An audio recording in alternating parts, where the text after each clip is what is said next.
Class 2 rainbow इंद्रधनुष। वर्षा के समय या वर्षा के बाद प्रेक्षक का पीठ सूर्य की ओर हो तो कभी कभी सूर्य की विपरीत दिशा में चाप आकृति के भांति सौर स्पेक्ट्रम दिखाई देते हैं। इसे इंद्रधनुष कहते हैं। और यह दो प्रकार की होती है, प्रथम इंद्रधनुष और द्वितीय इंद्रधनुष। प्रथम इंद्रधनुष किसे किसे कहते हैं?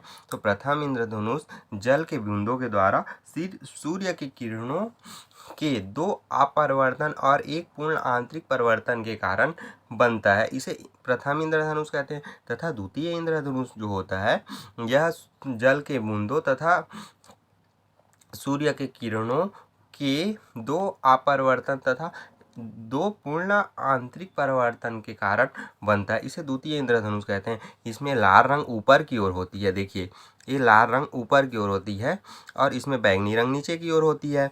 इसमें लाल रंग नीचे की ओर होती है द्वितीय इंद्रधनुष में, और बैंगनी रंग ऊपर की ओर होती है। इसका कोणीय मान, इसमें 3 डिग्री का अंतर होता है, इसमें 2 डिग्री का अंतर होता है। यह तीव्र होता है, प्रथम इंद्रधनुष तीव्र होता है और यह फीका होता है। इसमें यही अंतर है बस।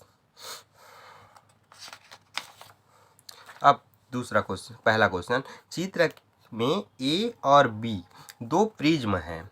ए छोटा है, बी बड़ा है, दोनों एक ही पदार्थ के बने हैं। किसकी वर्ण विक्षेपण की क्षमता अधिक होगी? तो दोनों की वर्ण विक्षेपण की क्षमता समान होगी, अर्थात ए के बराबर बी होगी और इसकी कोणीय वर्ण विक्षेपण की क्षमता बराबर होगी। यह आकार और आकृति पर निर्भर नहीं करती। अब तीसरा क्वेश्चन, पीले कांच से गुजरने वाली सूर्य प्रकाश के स्पेक्ट्रम और सोडियम वाष्प लैंप से होकर जाने वाली किरण सूर्य प्रकाश के सौर स्पेक्ट्रम में क्या अंतर है? अब मान लीजिए यह सूर्य के प्रकाश आ रही है, एक पीले लैंप है, मान लीजिए ये पीला लैंप है। अब इसमें से जैसे कि बहुत सारे प्रकाश आ रही है, ये प्रकाश आ गई सूर्य से, सन से प्रकाश आ रही है। अब इसमें से अपन जानते हैं कि 7 रंग की प्रकाश आती है सूर्य से। फिर इसमें से जब ये सोडियम लैंप से गुजरेगी पीले कांच की रेंज से, तो एक केवल पीले रंग को ही बाहर निकालेगी और बाकी को अवशोषित कर देगी। और जैसे कि दूसरा बोला है, लैंप से होकर जाने वाली, सोडियम वाष्प की लैंप से होकर जाने वाली। अगर सोडियम वाष्प की एक लैंप है, अगर इससे कोई प्रकाश जा रही है तब क्या होगा? तो यह दो प्रकार के प्रकाश को उत्सर्जित करेगी, D1 और D2 को ही बाहर की ओर भेजेगी और बाकी को अवशोषित कर लेगी ये। बस इसमें यही अंतर है, इसे बोलेंगे रेखीय स्पेक्ट्रम, इसको सतत स्पेक्ट्रम बोलते हैं।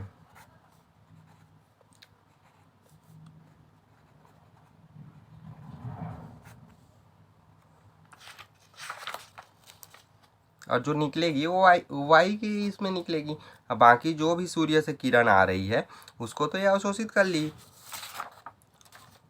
तीसरा क्वेश्चन, बैगनी और लाल रंग के लिए प्रिज्म के पदार्थ का परिवर्तनांक क्रमशः 1.4 और 1.52 है। यदि प्रिज्म का कोण 10 डिग्री है तो कोणीय वर्ण विक्षेपण क्या होगा?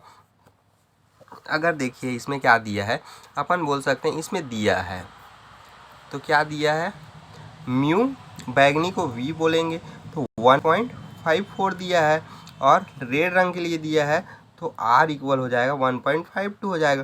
कोण, यदि प्रिज्म का कोण 10 डिग्री है, यह 10 डिग्री दिया है, तब इसके लिए फार्मूला क्या हो जाएगा?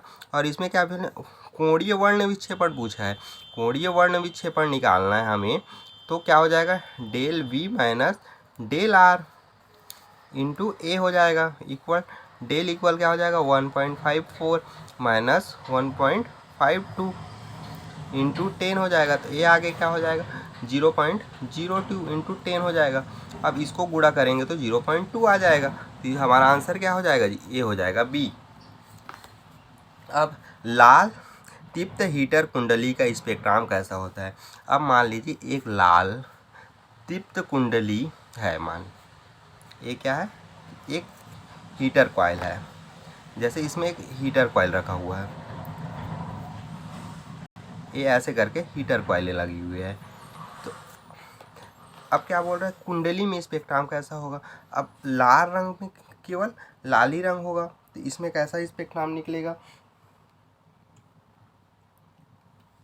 कैसा स्पेक्ट्रम निकलेगा जी। इसमें ऐसे करके जो निकलेगा तो लाल ही निकलेगा, मतलब क्या हो रहा है, सतत निकलेगा ना।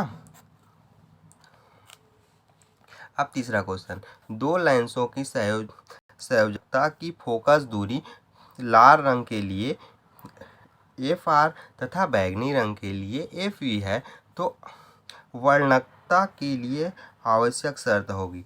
अब जैसे ही कोई भी एक प्रकाश अगर प्रिज्म से होके जाती है, ये प्रकाश, तो यह कुछ विचलन होगी। हम प्रिज्म को कैसे रखते हैं, न्यूनतम विचलन की स्थिति में रखते हैं। न्यूनतम विचलन की स्थिति में रखेंगे तो सारे के लिए तो फोकस दूरी जो बन रही है हमारी, वो तो समान ही बन रही है ना। तो क्या हो जाएगी, FV इक्वल FR हो जाएगी। तो इसको क्या लिख सकते हैं, FV upon FR into A। ऐसा कहाँ पे दिया हुआ है जी, SC पे। प्रिज्म के द्वारा सफ़ेद प्रकाश के स्पेक्ट्रम में बैंगनी और लाल रंग के न्यूनतम विचलन कोण का अंतर 2 डिग्री है। यदि मध्य किरण का विचलन कोण 48 डिग्री हो तो प्रिज्म का वर्ण विक्षेपण का सूत्र होता है ओमेगा इक्वल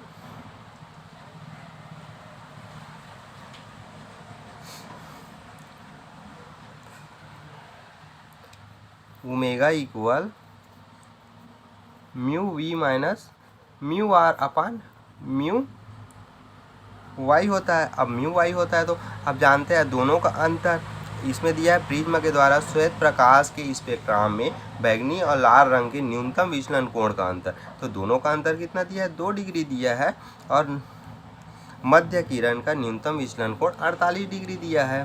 तो इस ये हो जाएगा 1/26 का मान हो जाएगा 0.416 हो जाएगा जी। इसका आंसर भी हो जाएगा। अब अगला क्वेश्चन, पूर्ण सूर्य ग्रहण के समय सौर स्पेक्ट्रम कैसे दिखाई देगी।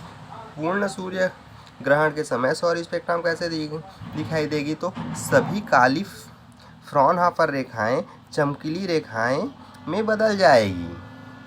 जो काली रेखाएं रहेगी वह सभी क्या होगी, चमकीली रेखाओं में बदल जाएगी। इसका डी आंसर आएगा।